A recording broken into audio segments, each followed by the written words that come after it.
Hello दोस्तों, स्वागत है आप सबका आपके ही अपने YouTube channel assets and you पे।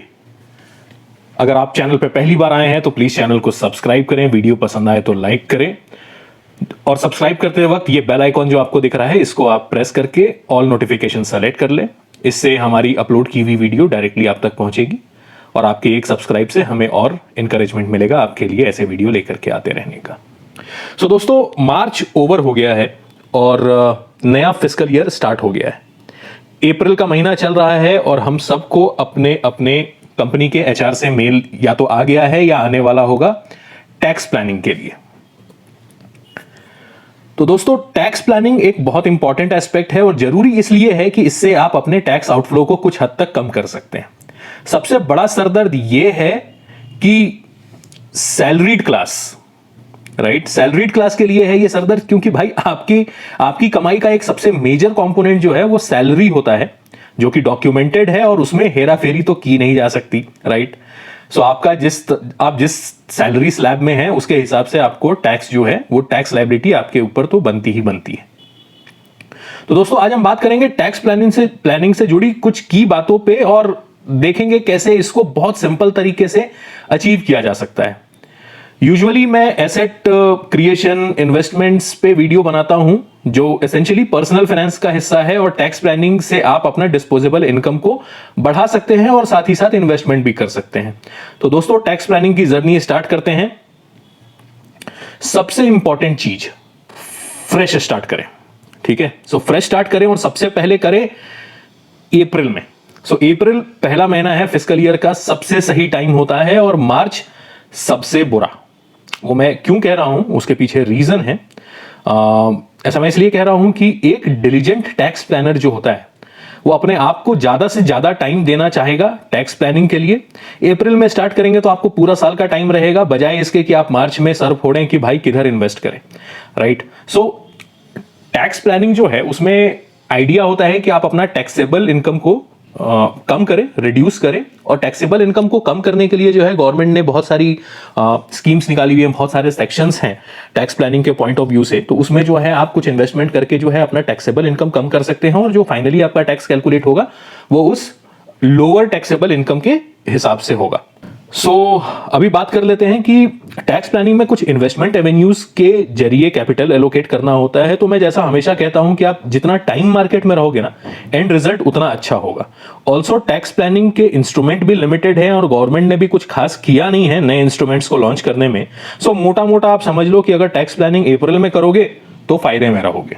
तो दोस्तों, आज हम बात करेंगे दो इंपॉर्टेंट सेक्शन के बारे में, section 80C and section 80CCD, right. So ये सेक्शन 80C के बारे में बात करेंगे और सेक्शन 80CCD के बारे में बात करेंगे। अच्छा, इस बात का ध्यान रखिएगा कि टैक्स प्लानिंग जो है ना वो एक वास्ट एरिया है, बट आज हमारा टॉपिक है सबसे पॉपुलर एवेन्यू, जो साथ ही साथ आपको टैक्स डिडक्शन और वेल्थ क्रिएशन दोनों में हेल्प करेगा। सिंपल भाषा में बताऊं तो 80C में आपको इन्वेस्टमेंट करना होता है और सेक्शन 80CCD में आपको जो है पेंशन के पॉइंट ऑफ व्यू से इन्वेस्टमेंट करना होता है। सो इन्वेस्टमेंट जो है ना, आपको होल आइडिया जो है वो इन्वेस्टमेंट का है। 80C में जो है आप इन्वेस्टमेंट करोगे वेल्थ क्रिएशन के पॉइंट ऑफ व्यू से और 80CCD में जो है इन्वेस्टमेंट होता है वो पेंशन के पॉइंट ऑफ व्यू से, ठीक है। आप रिटायर होने वाले हैं, आपके पास जैसा पुराने जमाने में होता था, राइट, टिपिकल पेंशन कॉन्सेप्ट। तो दोस्तों, हम जल्दी से जान लेते हैं सेक्शन 80C, सेक्शन 80CCD क्या होते हैं, क्या की एस्पेक्ट है। तो सेक्शन 80C जो है ना वो सबसे पॉपुलर और फेवरेट सेक्शन है अमॉन्ग्स द टैक्स पेयर।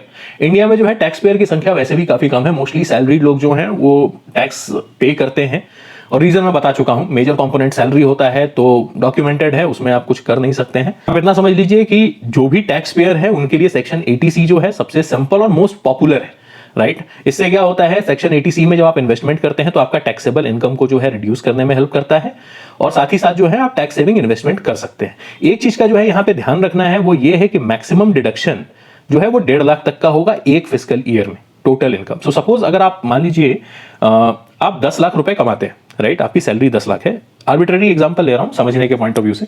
तो 10 लाख में जो है अगर आपने 80C में जो है इन्वेस्टमेंट किया है तो आपका 10 लाख का जो टोटल इनकम है उसमें से आप 1.5 लाख घटा सकते हैं, प्रोवाइडेड कि आपने 1.5 लाख तक का जो है इन्वेस्टमेंट अंडर सेक्शन 80C किया है। तो आपका जो टैक्स लायबिलिटी कैलकुलेट होगा वो होगा 10 लाख माइनस 1.5 लाख 8.5 लाख पे जो है वो आपका टैक्सेबल इनकम बनेगा। और जो आपका आप जिस टैक्स ब्रैकेट में फॉल करते हैं, आप जिस टैक्स ब्रैकेट में होते हैं तो उस हिसाब से आपको टैक्स लगेगा। यहाँ पे इंपॉर्टेंट चीज ये है कि 10 लाख से 1.5 लाख माइनस हो गया तो आपका टैक्सेबल इनकम जो है स्लैब वाइज भी कैलकुलेट करेंगे तो आपका टैक्स आउटफ्लो जो है वो कम होगा। ठीक है।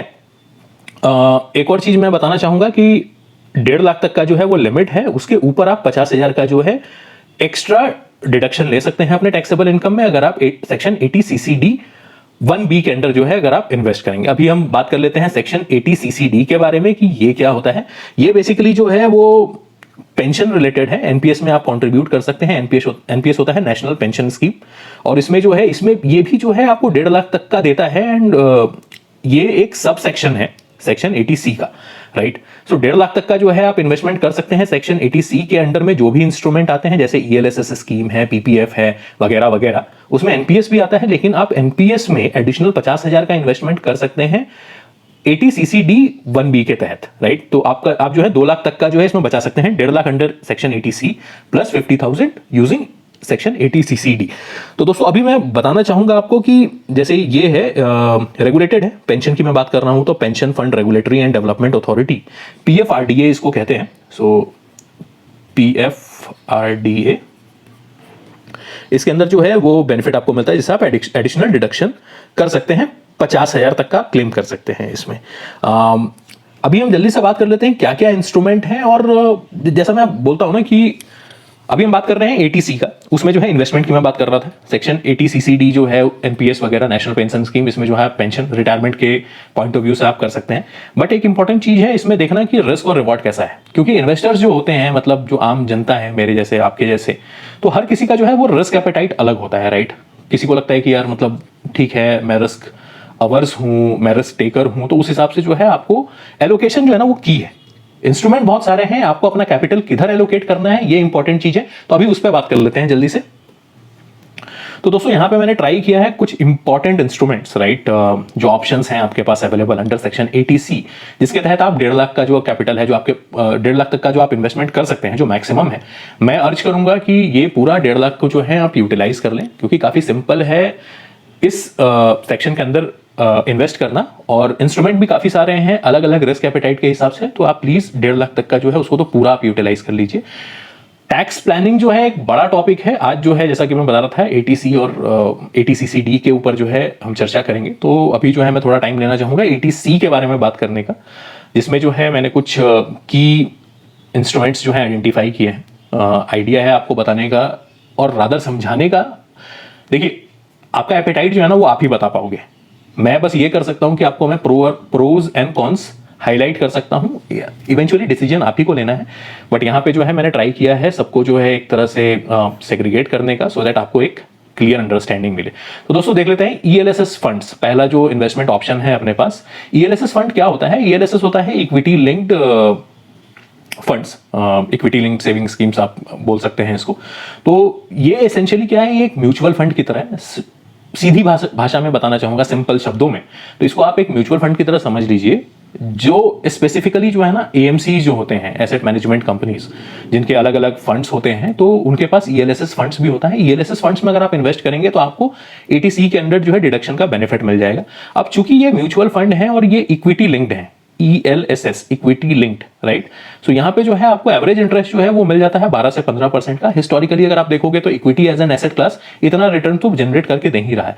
सबसे अच्छी बात ये है यहाँ पे कि जितने सारे इंस्ट्रूमेंट हैं सेक्शन 80C में, उन सब में सबसे कम जो है इसका लॉक इन पीरियड है, 3 साल तक का ही लॉक इन पीरियड है। इसके बाद जो है आप फ्री है उसको यूटिलाइज करने के लिए। रिस्क फैक्टर जो है यहाँ पे ऑफकोर्स हाई रहेगा, क्योंकि एक्सपोजर जो है वो इक्विटी साइड पे है। म्यूचुअल फंड में जो एक्सपोजर होते हैं, इवेंचुअल एक्सपोजर, वो at the end of the day company के स्टॉक ही होते हैं। और चूंकि पैसा जो है कंपनी के स्टॉक में लग रहा है, ऑफ कोर्स वहां पे फंड मैनेजर है जो थॉटफुल डिसीजन ले सकता है, लेकिन एसेंशियली एक्सपोजर जो है वो इक्विटी मार्केट में जा रहा है, कंपनी के स्टॉक ही खरीदे जा रहे हैं, तो रिस्क फैक्टर जो है यहाँ पे हाई रहेगा। दूसरा आ गया national pension scheme, right, NPS का जो है, यहाँ पे भी जो है एक्सपोजर आपको इक्विटी साइड का ही लगता है, लेकिन जो रिटर्न्स आते हैं वो 8 से 10% के रेंज में होते हैं। इसमें लॉक इन पीरियड जो है, क्योंकि ये पेंशन स्कीम है, राइट, तो पेंशन जब आप रिटायर होंगे, इंडिया में जो है 60 साल का उम्र होता है रिटायरमेंट का, तो उससे पहले जो है आप इसको निकाल नहीं सकते हैं। तो ये 60 साल तक के होने के बाद ही जो है आपका जमा किया हुआ पैसा वो उस पर आप यूटिलाइज कर सकते हैं। क्योंकि इधर भी एक्सपोजर इक्विटी साइड का है तो इसका भी रिस्क फैक्टर जो है वो हाई है। उसके अलावा जो है आते हैं जैसे जहां पे डेट एक्सपोजर होता है, कुछ इंस्ट्रूमेंट्स हैं जैसे टैक्स सेविंग एफडी, राइट। तो आपके बैंक के पास जो है, आप जो भी जिस बैंक में भी आपका बैंकिंग हो वहां पे आप उनका जो है एफडी एज एन इंस्ट्रूमेंट देख सकते हैं। उसमें अलग अलग टेनर के अलग अलग रिटर्न के साथ जो है वो देते हैं। तो वहां पे आप आइडेंटिफाई कर सकते हैं टैक्स सेविंग एफडी, ये मिनिमम 5 साल का होता है और 7 से 8% का रिटर्न निकाल करके दे देता है। इसका रिस्क फैक्टर लो है। लो इसलिए है क्योंकि ये बैंक से बैक्ड है, राइट। आप बैंक में पैसा जमा कर रहे हो और बैंक में फिक्स डिपॉजिट है, सो टैक्स सेविंग है, हाइयर टेनर है, इसलिए जो है ना आपको 7 से 8% का रिटर्न मिल जाएगा। क्योंकि बैंक में छोटे टेनर के लिए जो है ना 3.5-4% के ऊपर तो कोई बैंक दे ही नहीं रहा है, मतलब कोई ढंग का बैंक, एस्टैब्लिश बैंक जैसे HDFC हो गया, ICICI हो गया। लेकिन यहाँ पे चूंकि आप 5 साल के लिए लॉक इन कर रहे हैं तो आपको थोड़ा ज्यादा मिल जाएगा। लेकिन यहाँ पे भी जो है ना मुद्दा वही है कि इन्फ्लेशन जो है इंडिया में बढ़ रहा है। अभी अभी रिपोर्ट आई थी, आई थिंक 6.95% का इन्फ्लेशन जो है आइडेंटिफाई हुआ है। तो 1% ऊपर जो है, मतलब इन्फ्लेशन बीटिंग रिटर्न आपको नहीं मिलेगा। लेकिन यहां पे जो है रिस्क फैक्टर काफी कम है क्योंकि बैंक के पास आपका पैसा है। तो अगर आप कंजर्वेटिव नेचर के इन्वेस्टर हैं तो इसमें आप लगा सकते हैं। आपका पैसे का वैल्यू डिमिनिश नहीं होगा लेकिन आप वेल्थ क्रिएट करने में काफी मुश्किलें आएंगी। उसके बाद जो है चौथा इंस्ट्रूमेंट है वो हो गया पीपीएफ। पीपीएफ होता है पब्लिक प्रोविडेंट फंड। इसमें भी जो है आप किसी बैंक वगैरह में या आई थिंक पोस्ट ऑफिस में भी जो है इनके स्कीम चलते हैं। इसमें भी जो है 7 से 10% का रिटर्न आपको मिल जाता है। हिस्टोरिकली जो है यहाँ पे 7 से 10% का रिटर्न मिल जाता है। बट अगर मैं अभी बात करूं तो पिछले कुछ सालों से ये रिटर्न जो है वो कम होता जा रहा है। गवर्नमेंट इसको कम कर रही है। इसका लॉक इन पीरियड होता है सर 15 साल का। सो मिनिमम 15 साल के लिए जो है आपको इसमें पैसा डाल के रखना पड़ेगा। इसका भी रिस्क फैक्टर जो है वो कम है। पीपीएफ ओपन करने के लिए आपका जिस भी बैंक के साथ आप बैंकिंग करते हैं उनके ब्रांच में जाकर के आप बोल सकते हैं। आजकल काफी सारे बैंक जो हैं उन्होंने अपने ऑनलाइन पोर्टल पे भी जो है पीपीएफ को स्टार्ट करने का किया हुआ है। But I would rather recommend कि आप ब्रांच में एक बार जाएं, बैठ करके बात करें, प्रोसेस वगैरह समझ लें। तो ये भी है, इसमें भी आप साल में जो है 1.5 लाख का जो आपका कैपिटल है। सो बेसिकली यहाँ पे कहने का मतलब ये है कि जैसे ये 1.5 लाख का आपका एलोकेशन है, राइट। तो आप एक पाई चार्ट वगैरह बना करके देख सकते हैं कि जैसे 25% हो गया, 25% हो गया, 30% और 20%, ठीक है। 25 अगर आप फेयरली डिस्ट्रीब्यूट करना चाहते हैं अपने रिस्क को तो ये 25-50% जो है आप इधर पीपीएफ या आप इसमें डाल सकते हैं tax saving FD, tax saver FD में आप डाल सकते हैं। अगर आप थोड़ा रिस्क लेना चाहते हैं तो इसमें 30 को आप 40 कर सकते हो, उसको 10 कर सकते हो। तो यहाँ पे जो है आप ELSS या NPS वगैरह में पैसा डाल सकते हैं, ठीक है। तो यहाँ पे जो है पूरा आइडिया यही है कि अपना 1.5 लाख को आप कैसे डिस्ट्रीब्यूट कर सकते हैं। मेरे हिसाब से, मतलब पर्सनली स्पीकिंग, 1.5 लाख का जो बैंड है मेरे को काफी कम लगता है। गवर्नमेंट को उसको थोड़ा बढ़ाना चाहिए क्योंकि 1.5 लाख तो तुरंत ऐसे आप चुटकी बजाओगे और पूरा एलोकेट हो जाएगा, काफी लोगों के लिए हो जाता है। तो यहाँ पे आइडिया यही था। आखिरी बात कर लेते हैं। आखिरी इंस्ट्रूमेंट जो है वो है सुकन्या समृद्धि योजना। सुकन्या समृद्धि योजना जो है स्पेसिफिकली उन लोगों के लिए है जिनकी गर्ल चाइल्ड है, बच्ची है उनकी, और अभी छोटी है, काफी छोटी है, राइट। तो उसके नाम से जो है आप अकाउंट खोल करके उसमें जो है कुछ कुछ पैसा आप डाल सकते हैं। इसमें फायदा ये होता है कि पहले देख लेते हैं रिटर्न क्या है। सो ऑन एन एवरेज 8.4% का रिटर्न जो है ये SSY सुकन्या समृद्धि योजना में जो है आपको मिल जाता है। और स्पेसिफिकली जो है ये गर्ल चाइल्ड के हिसाब से डिजाइन किया गया है इस इंस्ट्रूमेंट को। तो इसका यूटिलाइजेशन जो है जब बच्ची की उम्र 21 साल की हो जाएगी तो आप उसको यूटिलाइज कर सकते हैं। आगे की पढ़ाई करनी है या शादी वगैरह जो भी खर्चे हैं तो उस हिसाब से जो है आप इसको प्लान करके एलोकेट कर सकते हैं। इसमें से कुछ परसेंट हिस्सा जो है अगर लड़की 18 साल की हो गई तो भी आप निकाल सकते हैं। इसका भी जो है रिस्क फैक्टर जो है वो लो होता है। यहाँ पे मैं एक चीज बताना चाहूंगा कि जैसे ये पीपीएफ इंस्ट्रूमेंट है, राइट। तो इसमें 15 साल के बाद जो आपका कॉर्पस जनरेट होगा वो जो है वो आएगा अंडर EEE। सो एग्जेम्प्ट होता है। ये टैक्स फ्री आपका जो कॉर्पस होगा वो टैक्स फ्री होगा। तो इसको भी ये भी एक इंपॉर्टेंट एस्पेक्ट है, इसको आप कंसिडर कर सकते हैं इन्वेस्टमेंट के पॉइंट ऑफ व्यू से। तो दोस्तों पूरा आइडिया यही है कि you should mind the risk too. अब जैसे लो रिटर्न वगैरह है तो गारंटीड रिटर्न इन्वेस्टमेंट जैसे टैक्स सेविंग डिपॉजिट हो गया, पीपीएफ वगैरह हो गया, तो वो लो रिटर्न जनरेट करेंगे लेकिन लो रिस्क भी होगा। पीपीएफ सेम चीज है, लॉक इन 15 साल का है, सिक्योरिटी है, लेकिन इन्फ्लेशन के चक्कर में बहुत ज्यादा वेल्थ क्रिएशन का ऑप्शन नहीं है यहाँ पे।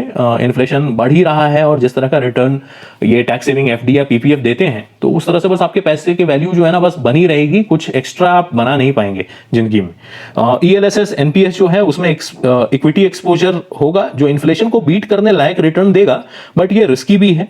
ईएलएसएस में जो है अगर आप प्लान कर रहे हैं इन्वेस्टमेंट का, तो यहां पे जो है ना आप एक अप्रोच ले सकते हो एसआईपी का।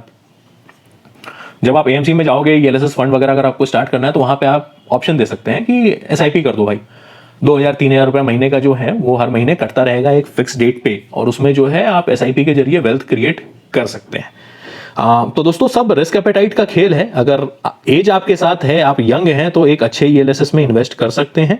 जैसे कुछ अच्छे ईएलएसएस जो हैं वो हैं Mirae asset tax saver, DSP tax saver, right. तो यहाँ पे जो है ये सब कुछ अच्छे ईएलएसएस स्कीम है, यहाँ पे आप पैसा डाल सकते हैं। But at the end of the day, before concluding this video, मैं बस यही बताना चाहूंगा कि अपना जो है टैक्स को मैनेज करना बहुत इंपॉर्टेंट चीज है, और टैक्स आउटफ्लो जो है उसको आप कम कर सकते हैं प्रॉपर्ली मैनेज करके।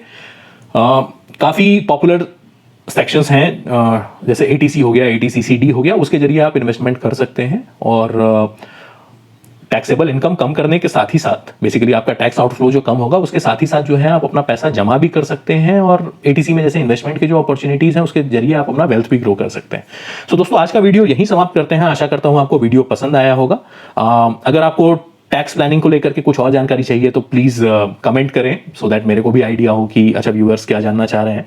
बाकी मैं आपके लिए एक नया वीडियो जल्दी लेकर के आऊंगा।